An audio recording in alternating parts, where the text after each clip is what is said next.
She didn't lose her 7-year relationship to a fight or to growing apart or to falling out of love. She lost it to 2 women she met at a Pilates class. Today, we're unpacking a real cautionary tale about toxic friendships and relationship self-sabotage. Specifically, what the warning signs actually look like before it's too late, why smart people ignore them, and what the psychology of self-sabotage tells us about why we sometimes burn down the very things we love.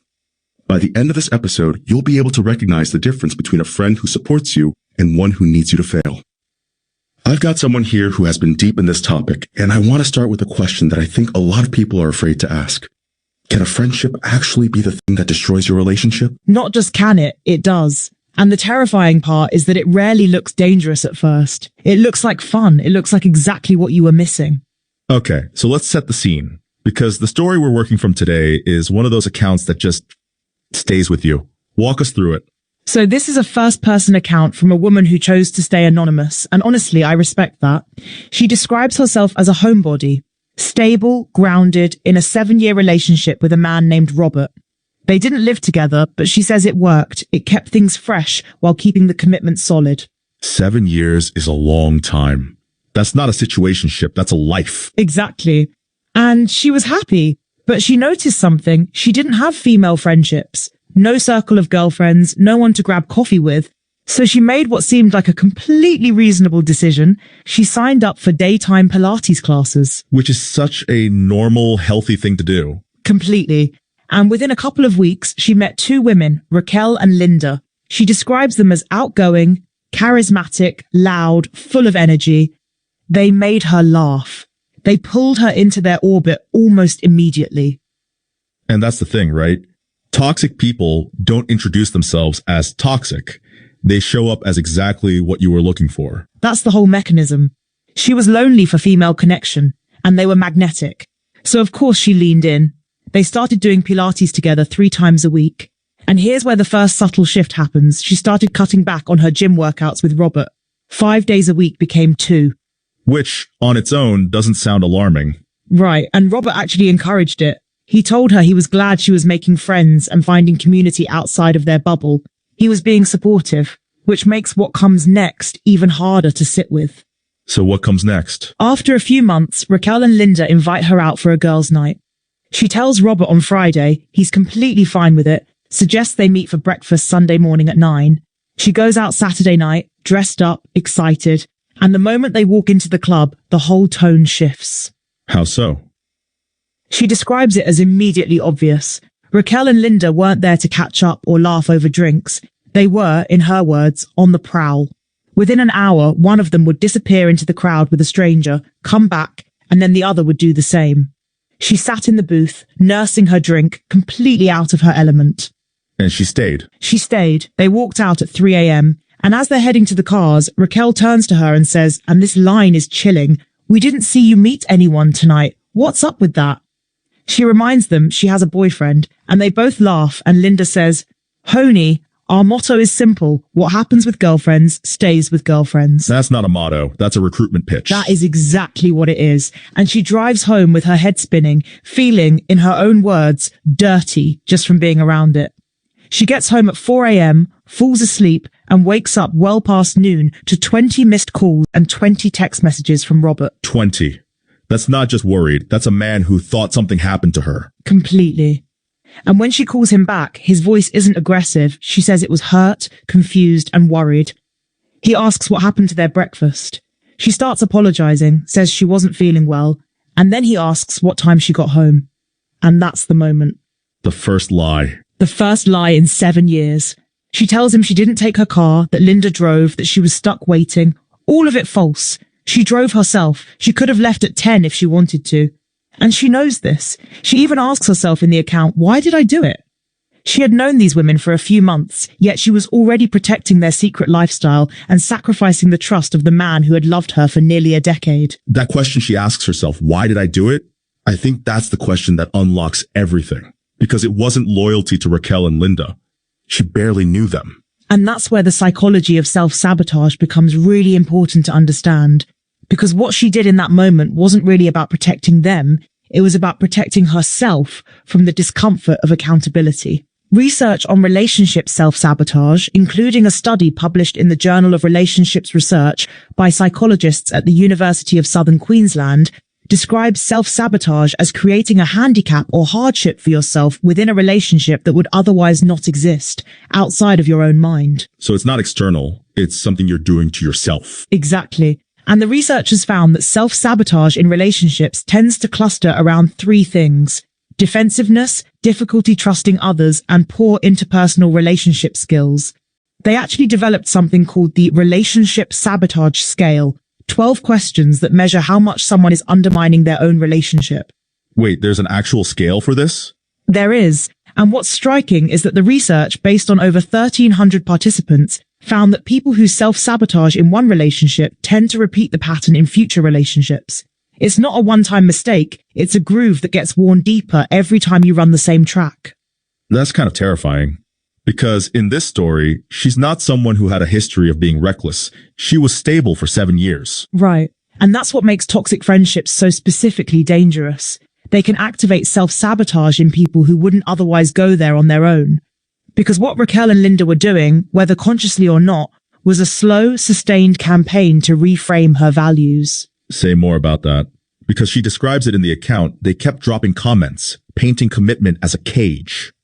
She says they talked about sleeping with strangers as something exciting, liberating, adventurous. They'd say things like, "You've been with the same guy for 7 years, don't you wonder what else is out there?" And she always said no.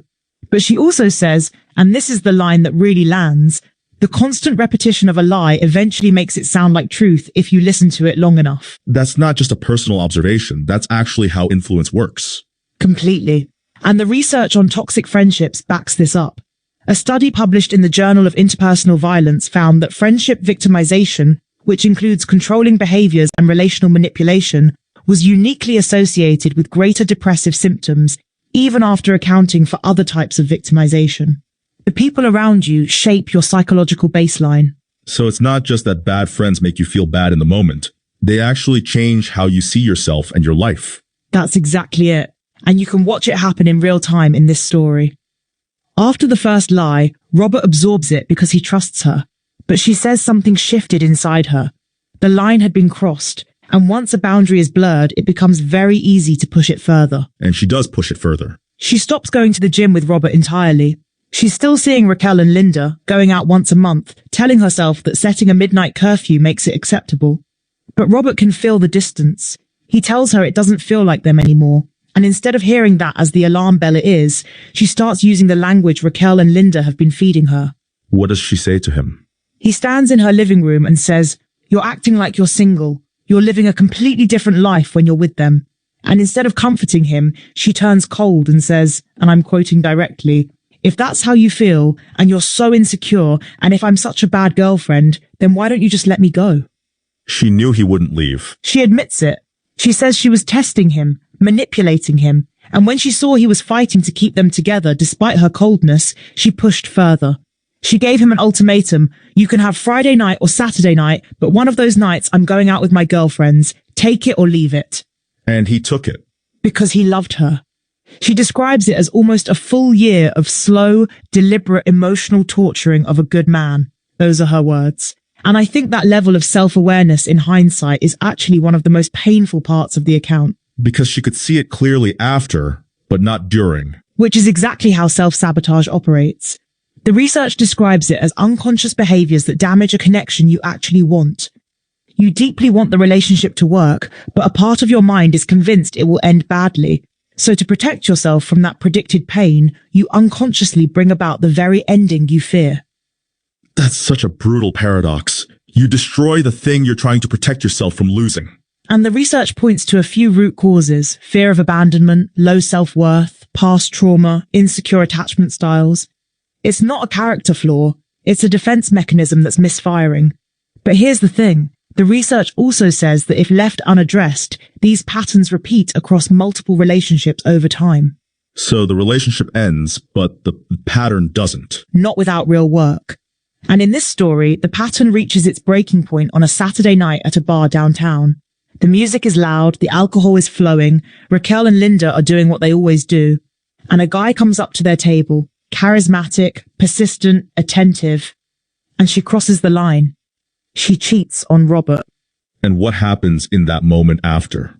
She says reality slammed back into her like a freight train. A cold, sickening, hollow feeling. She describes it as empty, meaningless, and disgusting.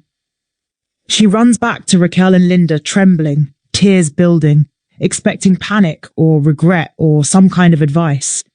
And they just look at her and smile. One of them says, casually, to hell with him, you're one of us now. That sentence, you're one of us now. That's not friendship. That's initiation. And she says those words chilled her to the absolute bone, because in that single fraction of a second, the scales fell from her eyes. She writes, they hadn't been supporting me. They hadn't been my friends. They were unhappy, chaotic, broken people who couldn't stand seeing someone in a stable, loving relationship. They didn't want a friend. They wanted an accomplice. They wanted to drag her down to their level so they wouldn't have to look at their own lives. That's her exact conclusion. And I think that's one of the most important insights in this entire account. Toxic people aren't always malicious in a calculated, deliberate way. Sometimes they're just deeply unhappy, and misery genuinely does seek company. Watching someone else have stability and love is a mirror they can't stand to look into. So what happens when she gets home? She sees Robert, and she says he didn't even have to ask. He took one look at her face and knew something was terribly wrong. She broke down. She confessed everything, praying that 7 years of history would buy her a second chance. He didn't yell. He didn't break anything. He just looked at her with total hollow disappointment, and he ended the relationship on the spot, packed his things, and walked out of her life forever. The quiet endings are always the hardest ones. They are. And she tried for a couple of weeks to keep hanging out with Raquel and Linda, but she says the veil was gone. Looking at them only reminded her of the person she had allowed herself to become. She eventually cut ties completely, blocked their numbers, left that fitness center, joined a gym on the other side of town, and isolated herself. There's something almost poetic and painful about that. She joined Pilates to find connection, and she ended up more alone than when she started. And she closes the account with a question that I think deserves to sit with all of us. She writes, people always talk about the danger of bad men, bad neighborhoods, or bad luck, but nobody prepares you for the danger of bad company. And then she asks, why do we let the wrong people into our lives only to watch them help us burn down everything that actually mattered? That question is doing a lot of work, because it's not just about her, it's about the version of that story that's playing out in someone's life right now. And that's why I think this account is so valuable, not as a cautionary tale about cheating, but as a case study in how influence works, how self-sabotage operates, and how the people we surround ourselves with can quietly rewrite our values if we're not paying attention. Let me push back on one thing, though, because I think there's a version of this conversation where we put all the blame on Raquel and Linda, and that feels incomplete. That's a fair challenge. And she doesn't let herself off the hook either. She's very clear that she made choices. She lied. She manipulated. She gave the ultimatum. Raquel and Linda handed her the match, but she's the one who struck it. So where does personal responsibility end and toxic influence begin? I think they coexist. The research on self-sabotage is clear that the behavior is your responsibility to address, even if it's not entirely your fault that it exists. The root causes, fear, low self-worth, insecure attachment, those often come from experiences long before Raquel and Linda ever showed up. But the choices made in response to those root causes, those belong to you. And I think that's actually the more empowering framing, because if it's all external, if it's all Raquel and Linda's fault, then you're powerless. But if you own the pattern, you can change it. Exactly. And the research supports that. The path out of self-sabotage runs through self-awareness, vulnerable communication, and emotional regulation. None of those things are easy, but they're all possible. So what does that actually look like in practice? If someone is listening to this and thinking, wait, I recognize some of this in my own life, what are the signals? The research on relationship self-sabotage points to some specific behavioral signs: pulling away when emotional closeness deepens, picking unnecessary fights over minor issues to mask deeper fears, testing your partner by creating unfair scenarios to see if they'll leave, and avoiding commitment by finding arbitrary flaws. Sound familiar? Every single one of those shows up in this story. Every single one. And on the friendship side, the warning signs are just as specific. When the people around you consistently paint your stable relationship as a cage, when they pressure you to keep secrets from your partner, when their reaction to your pain is a smile and you're one of us now, those aren't friends. Those are people using you. There's also something worth naming here about the what happens with girlfriends stays with girlfriends line, because that kind of code sounds like loyalty. It's designed to sound like loyalty. It's a trap disguised as sisterhood. Real loyalty doesn't ask you to lie to the person you love. Real loyalty doesn't require you to become complicit in something that violates your own values. What Raquel and Linda were offering wasn't a friendship code. It was a mechanism for making her an accomplice so she couldn't walk away without implicating herself. That's a really dark way to look at it, but I think it's accurate. And the research on toxic relationships backs it up. The hallmarks of toxicity include emotional manipulation, gaslighting, and boundary violations. The goal, whether conscious or not, is to make you feel like you can't leave. And the way they do that is by making you feel like you're already too far in. So when you step back from everything we've covered today, the story, the research, the patterns, here's what I keep coming back to. This wasn't a story about a bad relationship. Robert sounds like he was a genuinely good partner. This was a story about what happens when you let the wrong voices get loud enough to drown out your own. That's exactly it. And here's what this really comes down to. The people you spend time with are not neutral. They are either reinforcing your values or quietly eroding them. There's rarely a middle ground.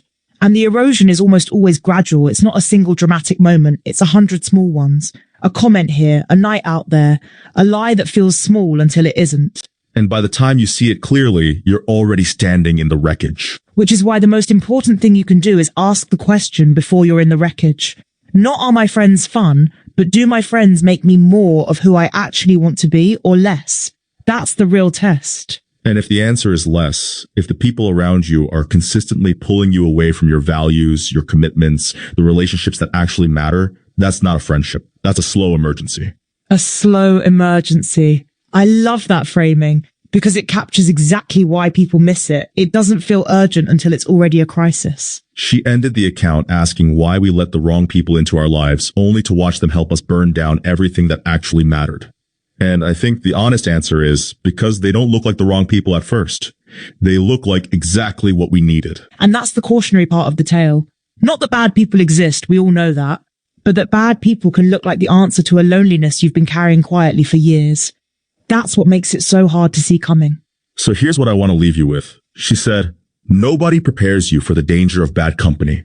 Consider this your preparation. Pay attention to who gets loud in your life. Pay attention to whose voice starts showing up in your head when you're making decisions about the people you love.